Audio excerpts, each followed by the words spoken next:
ये कहानी Lord of the rings की तीनों फिल्मों से पहले की है, लेकिन इसे उनके बाद रिलीज किया गया था। इस फिल्म में अलग अलग जातियों के लोग दिखाई देते हैं, जैसे कि एल्व्स जो बेहद अमीर और हुनरमंद होते हैं। ये पहाड़ों में रहते हैं और हाथ के काम में माहिर होते हैं। एल्व्स अमर होते हैं, यानी वो कभी मरते नहीं, इसलिए कई लोग उन्हें भगवान जैसा मानते हैं। कहानी में 5 जादूगरों विजर्ड्स का भी जिक्र आता है, जिनमें गैंडल्फ द ग्रे, सारूमन और एक तीसरा जादूगर ब्राउन कहलाता है। इन तीनों का किरदार इस कहानी में देखने को मिलता है। दूसरी ओर हॉबिट्स नाम के छोटे कद के लोग शायर नाम की जगह में रहते हैं। वहाँ पर न लड़ाई होती है न हिंसा। वो लोग बस खाते पीते मौज मस्ती करते हैं और हमेशा खुश रहते हैं। अब बात करते हैं ऑर्क्स की। ये दरअसल राक्षसों की एक प्रजाति है जो हर जीव के दुश्मन है। इनके नेता का नाम है अजोग। इनके साथ ही गॉब्लिन्स नाम की प्रजाति भी होती है, जो कि ऑर्क्स की ही एक शाखा है। तो ये थी वो अलग अलग प्रजातियां जो आपको इस कहानी में आगे देखने और सुनने को मिलेंगी। अब आते हैं असली किरदार पर, बिल्बो बैगिंस,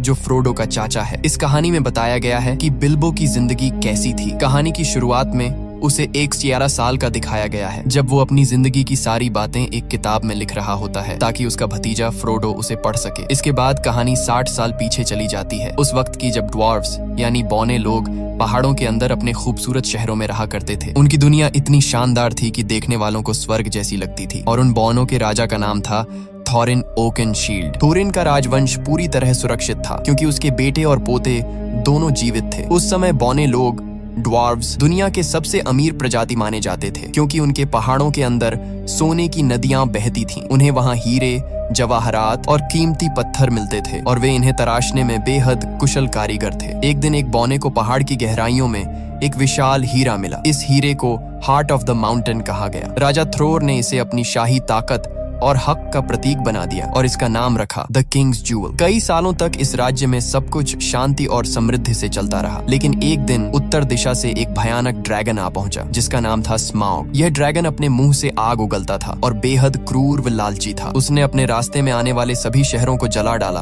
और फिर उस पहाड़ में घुस गया जहाँ बौने रहते थे। उसने सारा सोना और खजाना अपने कब्जे में ले लिया, अपनी लालच और शक्ति दिखाने के लिए। इस हमले में वह कीमती हीरा हार्ट ऑफ द माउंटेन यानी राजा का हीरा एरेबोर भी खो गया। जो बौने कभी सोने के साम्राज्य के मालिक थे, अब बेघर और बेसहारा बन गए। स्माउग नाम का वो ड्रैगन पूरे इलाके पर राज करने लगा और सारे बौनों को पहाड़ों से भागना पड़ा। इसी दौरान एल्व्स की सेना वहां पहुंची। राजा थ्रोर का पोता थ्रेन उनसे मदद की भीख मांगता है, लेकिन एल्व्स ने मदद करने से इनकार कर दिया। उनके राजा को डर था कि अगर उन्होंने कुछ किया तो उनके लोग ड्रैगन के क्रोध का शिकार हो जाएंगे, इसलिए उन्होंने मुड़कर देखना तक गवारा नहीं किया। इसके बाद बौने पूरी तरह बेघर हो गए। वो जंगलों में भटकने लगे और राजकुमार थॉरिन को इंसानों के लिए मजदूरी तक करनी पड़ी। जो लोग कभी सोने के महलों में रहते थे वो अब दर दर की ठोकरें खाने लगे। इस तरह वो बौने जो कभी स्वर्ग जैसी जगह पर रहते थे, अब हमेशा के लिए अपना घर और राज्य खो बैठे। कई साल इसी तरह बीत गए। फिर एक दिन जादूगर गंडाल्फ द ग्रे ने बिल्बो बैगिंस के घर पर एक अजीब सी पार्टी रखी जिसके बारे में बिल्बो को खुद कुछ पता नहीं था। उस रात 13 बौने, 13 ड्वार्व्स वहां पहुंचे, जिनमें थॉरिन ओकेनशील्ड भी शामिल था, जो राजा थ्रोर का पोता और बौनों का नेता था। पार्टी के दौरान उन्होंने बताया कि अब पंछी फिर से उन पहाड़ों की ओर लौटने लगे हैं जहां वे पहले रहा करते थे। एक भविष्यवाणी के अनुसार जब पंछी वापस एरेबोर की ओर लौटने लगे तो इसका मतलब होता है कि स्मॉग नाम का ड्रैगन अपनी तबाही के अंत के करीब है। थॉरिन कहता है, अगर ये संकेत हमने देखा है तो दूसरों ने भी देखा होगा और अब वे सब भी हमारे एरेबोर पर कब्जा करना चाहेंगे जहां अनगिनत खजाने और सोना अब भी छिपा है। लेकिन हम ऐसा नहीं होने देंगे। हम स्मॉग को मार गिराएंगे, उसे भगा देंगे और अपना घर, अपनी जमीन और अपना गर्व वापस हासिल करेंगे। तभी एक बौना कहता है, लेकिन तुम भूल रहे हो, पहाड़ का मुख्य दरवाजा तो बंद है, अंदर जाने का कोई रास्ता नहीं। तभी गैंडल्फ मुस्कुराता है और अपनी जेब से एक चाबी निकालकर कहता है, यह चाबी तुम्हारे पिता ने मुझे दी थी ताकि मैं इसे सुरक्षित रख सकूं। ये देखकर एक और बौना कहता है, अगर चाबी है तो जरूर कोई गुप्त दरवाजा भी होगा जिससे हम अंदर जा सकते हैं। गैंडल्फ द ग्रे कहता है, हाँ, पहाड़ की दीवारों के पास कुछ पुराने खंडहर हैं जहां से एक गुप्त रास्ता नीचे के कमरों तक जाता है, लेकिन उस दरवाजे को ढूंढना आसान नहीं होगा क्योंकि एरेबोर के दरवाजे हमेशा अदृश्य रहते हैं। इसके बाद गंडाल्फ एक नक्शा, मैप निकालता है और कहता है, इस नक्शे में इसका जवाब छिपा है। शायद ये हमें बताए कि वह दरवाजा कहाँ है, लेकिन मुझे इसे पढ़ना नहीं आता। हालांकि मिडिल अर्थ में कुछ लोग हैं जो ऐसे नक्शे को पढ़ सकते हैं और इसके गुप्त संकेतों को समझ सकते हैं। हमें उनकी मदद लेनी होगी। गैंडल्फ आगे कहता है, इस सफर में बिल्बो बैगिंस भी हमारे साथ जाएगा, क्योंकि ड्रैगन स्मॉग बॉनो की गंध को पहचानता है लेकिन हॉबिट्स की नहीं। इसलिए जब हमें पहाड़ के अंदर घुसना होगा तो बिल्बो हमारी सबसे बड़ी मदद करेगा। लेकिन बिल्बो डर जाता है। वो कहता है, नहीं, मैं नहीं जाऊंगा, वहां मेरी जान जा सकती है। अगर उस ड्रैगन ने मुंह से आग फेंकी तो मेरी हड्डियां तक पिघल जाएंगी। इसलिए वो साफ साफ मना कर देता है।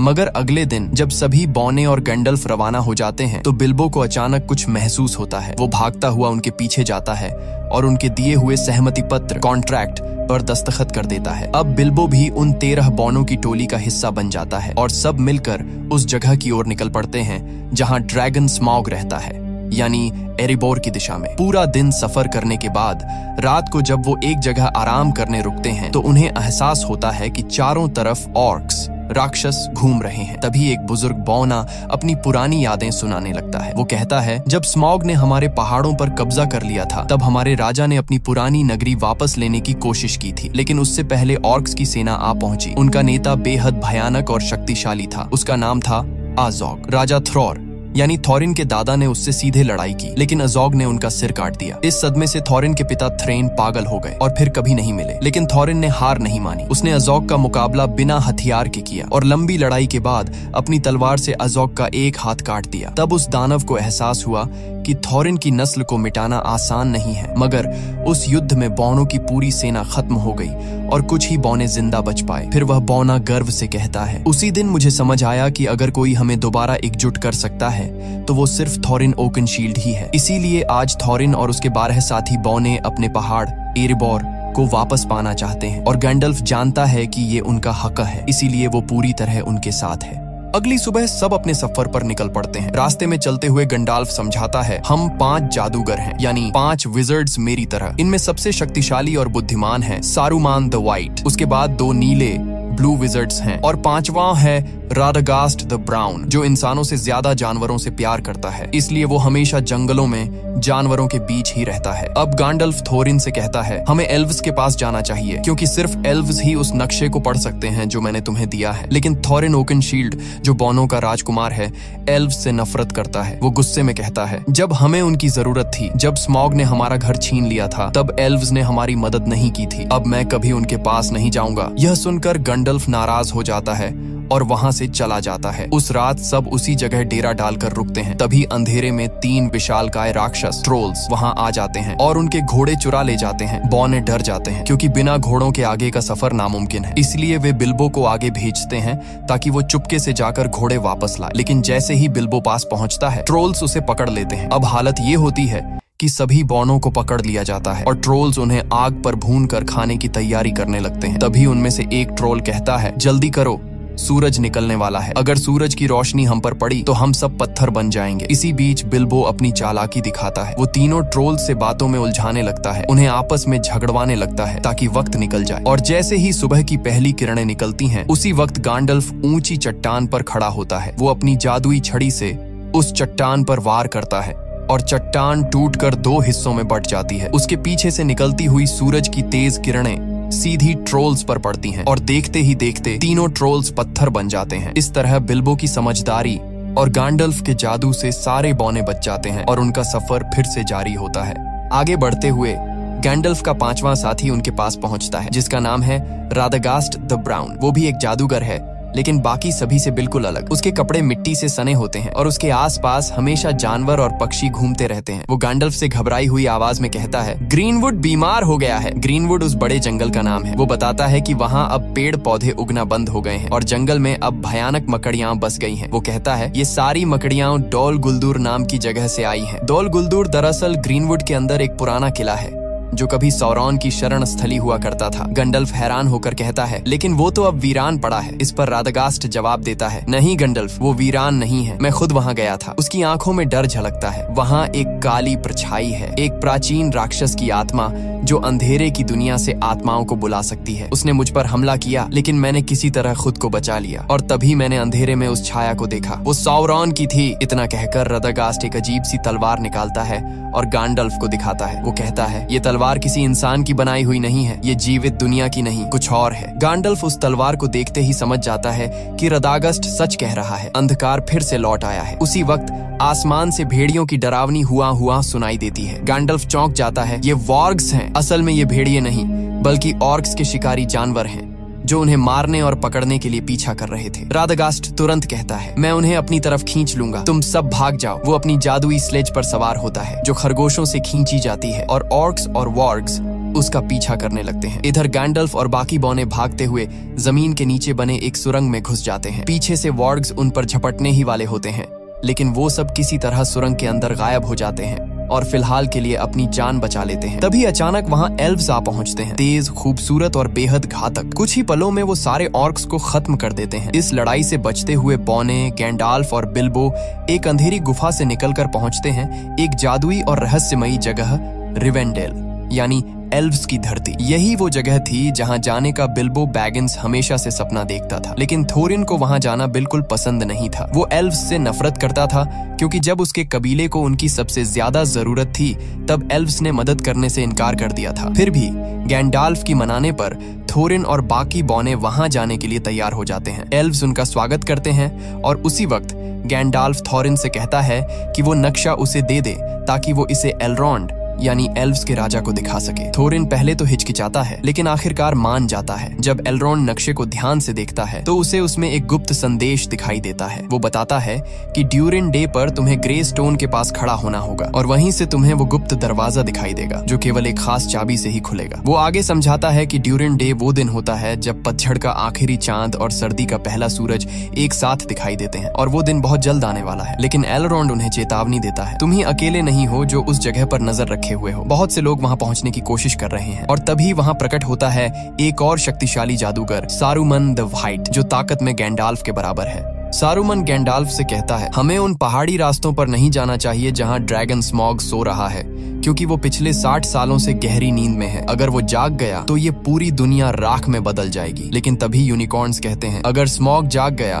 और उसने दुश्मनों के साथ हाथ मिला लिया तो तबाही ऐसी होगी जिसकी इंसान कल्पना भी नहीं कर सकता। वे गैंडाल्फ को सब कुछ बताते हैं जो रैडगास्ट यानी 5वां और भूरा जादूगर पहले ही बता चुका था, लेकिन सारूमन उनकी बातों पर यकीन करने से इनकार कर देता है। तभी एलरॉन्ड एल्व्स का राजा गंभीर आवाज में कहता है, 400 साल पहले जब अंधकार ने इस धरती को निगला था तब हर चीज खत्म हो गई थी। अब बड़ी मुश्किल से हमने फिर से शांति पाई है और मैं नहीं चाहता कि वो विनाश दोबारा लौट आए। इसलिए एल्व्स और सारूमन दोनों ही थोरिन के मिशन में साथ जाने से इनकार कर देते हैं। मगर थोरिन को किसी की मदद की जरूरत नहीं थी। वो पहले से ही एल्व्स से नाराज था, इसलिए बिना कुछ कहे, बिना अलविदा बोले वो वहां से निकल जाता है। कुछ समय बाद थोरिन और उसके साथी पहुंचते हैं धुंध से ढकी पहाड़ियों में, जिन्हें मिस्टी माउंटेन्स कहा जाता है। कहते हैं यहाँ विशाल पत्थरों के जोड़े रहते हैं जो जिंदा हैं और एक दूसरे से लड़ते रहते हैं। शुरुआत में किसी को यकीन नहीं होता, लेकिन अचानक पूरी घाटी हिलने लगती है, आसमान गूंज उठता है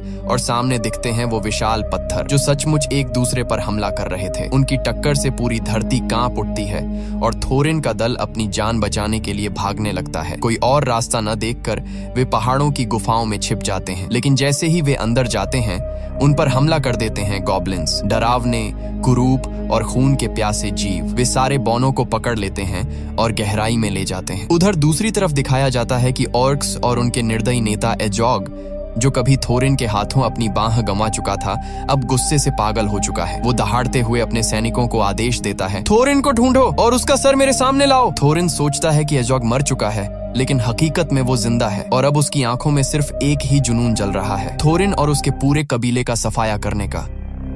थोरिन और बाकी सारे बौने अब ऑर्क्स के हाथों में कैद थे। तभी गॉब्लिन्स का राजा हंसते हुए कहता है, कोई है जो तुम्हें ढूंढ रहा है, कोई जो तुम्हें मारना चाहता है, उसका नाम है एजॉग। वो अपने एक आदमी को भेजता है ताकि एजॉग से सौदा किया जा सके, थोरिन और उसके साथियों की मौत के बदले इनाम के लिए। अब ये 13 बौने पूरी तरह गॉब्लिन्स की कैद में थे, लेकिन उनके साथ बिल्बो बैगिंस नहीं था। दरअसल जब गॉब्लिन्स ने उन सब पर हमला किया था, उसी अफरा तफरी में बिल्बो नीचे अंधेरी खाई में गिर पड़ा। वो इतनी गहराई में जा गिरा जहां रोशनी का नामो निशान नहीं था, एक ऐसी जगह जिसे अंडरवर्ल्ड कहा जाता है। वहीं उसके साथ एक गॉब्लिन भी नीचे गिरता है। दोनों बेहोश पड़े होते हैं। तभी अंधेरे में एक डरावना, पतला, चमकती आंखों वाला जीव आता है, गॉलम। गॉलम यहाँ अंधेरे झीलों के बीच रहता है, मछलियां और गॉब्लिन्स खाकर जिंदा रहता है। उसके पास एक रहस्यमयी अंगूठी है, वो अंगूठी जिसमें अपार ताकत छिपी है। जब वो बेहोश गॉब्लिन को देखता है तो उसे घसीट कर ले जाने लगता है, लेकिन तभी गॉब्लिन होश में आ जाता है। गोलम गुस्से में एक पत्थर उठाता है और उस पर हमला कर देता है, और उसी झगड़े के दौरान वो अंगूठी, उसकी सबसे कीमती चीज, उसके जेब से गिर जाती है। दूर कोने में छिपा बिल्बो ये सब देख रहा होता है। वो धीरे से आगे बढ़ता है और वो अंगूठी उठाकर अपनी जेब में रख लेता है। उसे पता नहीं था कि उसने अभी अभी पूरी दुनिया की किस्मत अपने हाथों में ले ली है, लेकिन अब बिल्बो के सामने नई मुसीबत थी। इस अंधेरी जगह से निकलने का रास्ता उसे मालूम नहीं था। तभी सामने से वही डरावना गोलम आता है। उसकी आंखों में खून उतर आया था। वो बिल्बो को देखकर गुर्राता है और कहता है, माय प्रेशियस, तू यहाँ क्या कर रहा है? वो बिल्बो को मार डालना चाहता है, लेकिन बिल्बो हिम्मत दिखाता है और कहता है, ठहरो, चलो एक खेल खेलते हैं। अगर मैं तुम्हारे सारे पहेलियों के सही जवाब दे दूं और तुम मेरी पहेली न सुलझा सको तो तुम मुझे बाहर का रास्ता दिखाओगे। गोलम मुस्कुराता है और शुरू होता है पहेलियों का खेल। मौत और आजादी के बीच एक खतरनाक दांव। दोनों एक दूसरे से अजीब सवाल पूछते हैं। हवा, आग, पहाड़, वक्त और अंधकार पर पहेलियां। एक एक करके बिल्बो सबके जवाब दे देता है, और आखिर में जब बिल्बो की बारी आती है वो धीमे से कहता है, बताओ मेरी जेब में क्या है? गोलम हैरान रह जाता है। वो 3 बार कोशिश करता है, लेकिन हर बार नाकाम होता है, और अब शर्त के मुताबिक उसे बिल्बो को बाहर का रास्ता दिखाना था। पर तभी उसे एहसास होता है कि उसकी प्रेशियस यानी वो अंगूठी गायब है। उसकी आंखों में पागलपन उतर आता है। वो गुर्राते हुए चिल्लाता है, वो इसे ले गया, वो चोर इसे ले गया। बिल्बो समझ जाता है कि मामला बहुत खतरनाक हो गया है। वो अंधेरे में भागता है, पत्थरों पर फिसलता हुआ, और अचानक गिर पड़ता है। उसी पल उसकी जेब से अंगूठी निकलकर हवा में उछल जाती है। बिल्बो उसे पकड़ने की कोशिश करता है और वो सीधे उसके उंगली में जा फंसती है, और अगले ही पल बिल्बो गायब हो जाता है। गोलम उसे नहीं देख पाता, बस उसकी आवाज सुनाई देती है। तभी बिल्बो समझता है ये कोई साधारण अंगूठी नहीं है, ये पहनने वाले को पूरी तरह अदृश्य बना देती है। उधर ऊपर दिखाया जाता है कि गैंडाल्फ ठीक उसी वक्त वहां पहुंच चुका होता है जहां सारे बौने गॉब्लिन्स के कैदी बने हुए थे। वो अपनी जादुई शक्ति से हमला करता है